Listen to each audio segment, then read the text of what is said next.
మనకి ఎంత పెద్ద పెద్ద భవంతులు చూసినా కూడా దాని కింద పునాది కనపడదు. పునాది పటిష్టంగానే ఉంటే ఎంతటి అందమైన అద్భుతమైన భవనమైనా, భవంతైనా, ప్యాలెస్ అయినా కలకాలం నిల్చుంటుంటుంది. ఈ ప్రస్తావన ఎందుకంటే ఈరోజు ఒక దుర్వార్త వినాల్సొచ్చింది.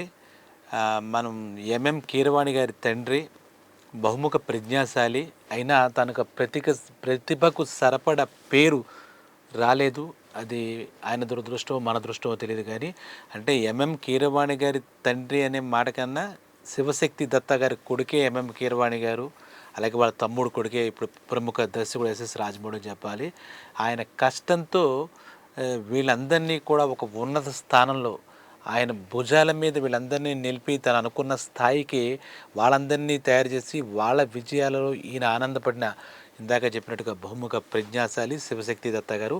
ఆయన 92 ఏళ్ల వయస్సులో మణికొండ ఆయన సొంత నివాసంలో ఆయన పరమపదించారు, స్వర్గస్థులయ్యారు. ఈ సందర్భంగా చిత్ర పరిశ్రమ అంతా కూడా, ఎందుకంటే ఆయన ఇందాక చెప్పినట్టుగా ఎస్ఎస్ రాజమౌళి గారి పెదనాన్న లేదా విజయేంద్ర ప్రసాద్ గారి అన్నగారు లేదా కీరవాణి గారి ఆస్కార్ అవార్డు గ్రహీత కీరవాణి గారి తండ్రి గారు అని చెప్పే కన్నా ఆయనకు కూడా విశిష్టమైనటువంటి ప్రతిభ ఉంది. ఒక రకంగా చెప్పాలంటే ఆ ప్రతిభా పాఠవాలే ఆ కుటుంబానికి ఒక వరంగా నిలిచాయి. ఆయన మొట్టమొదటి నుంచి కళ లేనిదే నా జీవితమే లేదు అని ఆయన చెప్తూ ఉండేవారు. ఆయన జీవితం చూస్తే సామాన్యంగా ఒక పశ్చిమ గోదావరి జిల్లాలోని ఒక కొవ్వూరులో ఆయన కోడూరి సుబ్బారావు గారు ఆయన పేరు తండ్రి గారు పెట్టారు. వాళ్ళ తండ్రి గారు విజయప్పారావు గారు. వాళ్ళది పక్కా రైతు కుటుంబం అయినప్పుడు కూడా వాళ్ళు విశేషంగా సాహిత్య సంగీతాలన్నీ అభినవేశం ఉన్నవాళ్ళు. అయితే ఈయన ఒక విభిన్నంగా ఆలోచించేవారు. ఈయన వాళ్ళ తండ్రి గారికి రెండో కొడుకు. వీళ్ళ 6 అన్నదమ్ములైతే మన రాజమౌళి గారి తమ్ముడు రాజమౌళి గారి తండ్రి విజేంద్ర ప్రసాద్ గారు ఆఖరి, ఈయన రెండో వ్యక్తి. ఈ శివశక్తి దత్త గారు కీరవాణి గారు అంటే మనకి ల్యాండ్ మార్కు ఆస్కార్ అవార్డు గ్రహీత కాబట్టి ఆయన పేరు ప్రస్తావించడం ఇక్కడ సమంజసం కాబట్టి, అంతే తప్పితే ఈ శివశక్తి దత్త గారిని మనం ఎక్కడా కూడా అద్భుతమైన వ్యక్తి. పిల్లల్ని మొత్తం ఆ కుటుంబంలో సభ్యులందరినీ తన తమ్ముళ్ళ పిల్లలు అందరినీ కూడా ఒక అద్భుతమైన స్థాయికి తీసుకువెళ్ళారని చెప్పాలి. ఆయన ఉన్నారు. ఆయన గురించి వాళ్ళ అబ్బాయి కీరవాణి చెప్పే మాటల్లో కూడా మమ్మల్ని ఎంతో స్థాయికి తీసుకెళ్ళాడని చెప్తూ ఆయన ఒక పోలిక కూడా ఎన్నో ఇంటర్వ్యూలో కూడా మాట్లాడుతూ కీరవాణి గారు చెప్పిన విషయం ఏంటంటే, ఆ భక్తుడిని దర్శించాలంటే మెట్లెక్కెళ్ళాలి. మనందరం ఆ మెట్లెక్కి భగవంతుడిని దర్శించుకుని ఆయన ఆశీస్సులు తీసుకుంటాం. అయితే ఆ మెట్లు మాత్రం ఎప్పుడు ఆ భగవంతుడిని చేరుకోలేవు, దర్శనం చేసుకోలేవు అని చెప్తాడు. తన ఎంతో నిగూఢమైన లోతైన అర్థం ఉంది కీరవాణి గారి మాటల్లో. తన తండ్రి గారి గురించి కూడా చెప్తే మమ్మల్ని అందరినూ ఒక స్థాయికి తీసుకురావడానికి ఆయన పడ్డ శ్రమ అంతా ఇంత కూడా అని పలుమార్లు ఆయన చెప్పడం జరిగింది. మరి తండ్రి గారి మీద ఆయన కృతజ్ఞత, ఎందుకంటే తండ్రి గారు అంటే ఆయనకి చాలా ప్రాణం. ఇక ఈ కోడూరి సుబ్బారావు గారు అలియాస్ శివశక్తి దత్త గారు ఇవాళ మన స్వర్గస్థులైనటువంటి వ్యక్తి గురించి చెప్పుకోవాలంటే, ఆయన చిన్నతనంలో 15వ ఏటో తండ్రి గారు వ్యవసాయం ఉంది, ఏదైనా చదువుకు అన్నీ వస్తున్నాయంటే ఆయనకి చిత్రలేఖనం మీద బాగా ఆసక్తి అన్నమాట.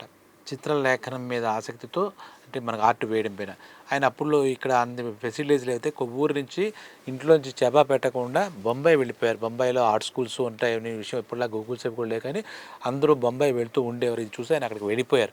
అక్కడ జేజే ఆర్ట్ స్కూల్ అని ఒక స్కూల్ చాలా ఫెమిలియర్ అయితే అక్కడ 2 సంవత్సరాల పాటు ఆయన చాలా కష్టపడి, ఆయనలో కష్టపడితే చిత్రలేఖనం లాంటి లలిత కళలు ఏమీ రావు.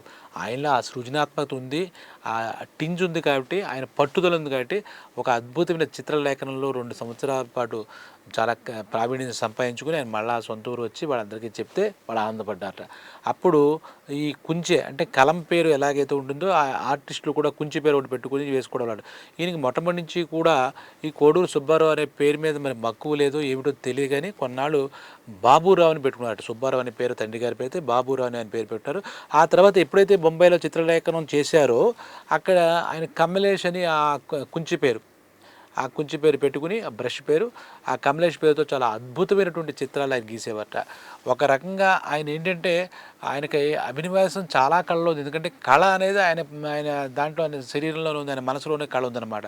లేదా చిత్రలేఖన ఒకదానికి ఆయన పరిమితమై ఉంటే ఆయన చాలా ఒక ప్రఖ్యాత చిత్రకారుడు, వడ్డాది బాపు గారు ఇంకోటి చెప్పుకోదగ్గ చిత్రకారుడు, ప్రపంచ ప్రఖ్యాత చిత్రకారుడు అయినా ఆశ్చర్యం లేదు.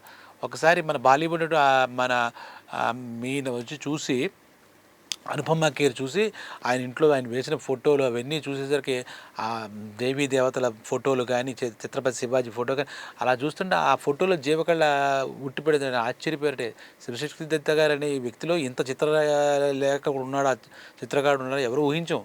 అటువంటిది ఆ బాలీవుడ్ అనుపమ ఖేర్ కూడా ఆశ్చర్యపోయినట్టుగా ఆయన జీవిత చరిత్రలో మనకు తెలిసినటువంటి ఒక ఘట్టం అనమాట. సరే ఆయన కితాబు ప్రతి ఒక్కరు ఆ ఫోటోలు చూసిన వాళ్ళంతా కూడా ఈయన చిత్రకారుడితో వదిలిపోకుండా చిత్రలేఖనం నేర్చుకుని ఆపిపోకుండా సంగీతం వైపు వెళ్ళింది ఆయన మనస్సు.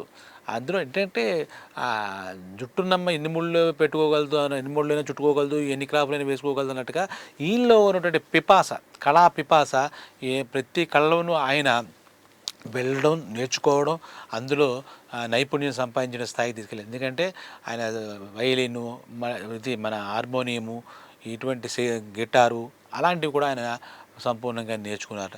తర్వాత ఆయన చిత్రసీమలోకి వెళ్ళిన తర్వాత చెన్నై అది వెళ్ళిన తర్వాత కొన్నాళ్ళు ఎల్వి ప్రసాద్ గారికి కూడా సహాయకుడుగా పనిచేశారు. ప్రముఖ దర్శకుడు అలాంటి ఎల్వి ప్రసాద్ గారి కూడా సహాయకుడిగా పనిచేశారట. తర్వాత ఈ సంగీతం చెప్పాం కానీ ఆయన సంగీత దర్శకుడు ఏమీ అవ్వలేదు. అటు చిత్రలేఖ కూడా ఆయన ఎన్నో భావావేశంతో ఎన్నో బొమ్మలు గీసుకున్నారు. ఆయనలో ఉన్నటువంటి క్రియేటివిటీకి సంతృప్తి పరిచే తప్పితే ఆయన కూడా మనకి పూర్తి సంపూర్ణ స్థాయిలో కెరీర్ మొత్తం చిత్రకారుడిగా మిగలేదు. ఆ తర్వాత మళ్ళా సాహిత్యం వైపు వచ్చి వాళ్ళ ఆఖరి బ్రదర్ అదే మన ఎస్ఎస్ రాజమౌళి గారి తండ్రి విజేంద్ర ప్రసాద్ గారితో కలిసి జానకి రాముడు అని చెప్పి రాఘవేంద్ర గారి డైరెక్షన్లో వచ్చింది. నాగార్జున, విజయశాంతి ఆ జీవితం చేసిన మంచి హిట్ సినిమాయే. దానికి కూడా స్క్రీన్ రైటర్గా తన బ్రదర్ విజేంద్ర ప్రసాద్తో కలిపి చేసుకున్నారు. అలాగే స్క్రీన్ ప్లే కూడా చేశారు. ఆ తర్వాత మళ్ళీ ఇంకో రూపం ఆయన ఎన్ని బహుముఖ రూపాల్లో ఆయన ఒక విద్వత్తు ప్రదర్శించారని చెప్పాలి. లిరిసిస్ట్గా అంటే గీత రచయితగా కూడా అద్భుతమైనటువంటి పాటలు అలా రాశారు. ముఖ్యంగా కీరవాణి గారు సంగీత దర్శకత్వం వహించి రాజమౌళి డైరెక్ట్ చేసిన ప్రతి సినిమాలో కూడా ఆయన ఒక పాట రాశారు. ఆ ప్రతి పాట కూడా చాలా విజయాన్ని సాధించింది అని చెప్పాలి. ఆయన మొహమాటం లేకుండా మాట్లాడిన విషయాలు చాలా ఉంటూ ఉండేవి. ఆ ఆస్కార్ అవార్డు వచ్చింది. నాటు నాటు నాటు పాట అనేది చెప్పినప్పుడు కూడా ఆయన నిష్పక్షపాతంగా ఈ పాట సాహిత్యం నాకు నచ్చలేదని కూడా చెప్పినట్టుగా ఇంటర్వ్యూలో చెప్పారు. ఆయన అంత నిష్పక్షపాతి అని చెప్పి కొడుకు సినిమా ఆస్కార్ అవార్డు వచ్చిందా కూడా ఆయన మనసులో ఆ పాట స్థానం గెలుచుకోలేకపోయింది. తర్వాత బాహుబలిలో పాటలు కానీ, RRRలో కానీ, రీసెంట్గా వచ్చినటువంటి హనుమాన్ అనే పెద్ద హిట్ వచ్చింది కదా, ఆ హనుమాన్లో కూడా ఆయన పాట ప్రత్యేకించి ఆయన పాటలో ఆయన శైలి ఉండేది. గీతకారుడుగా ఆయన ఒక విశిష్ట స్థానం పరిశ్రమలో తీసుకున్నారు.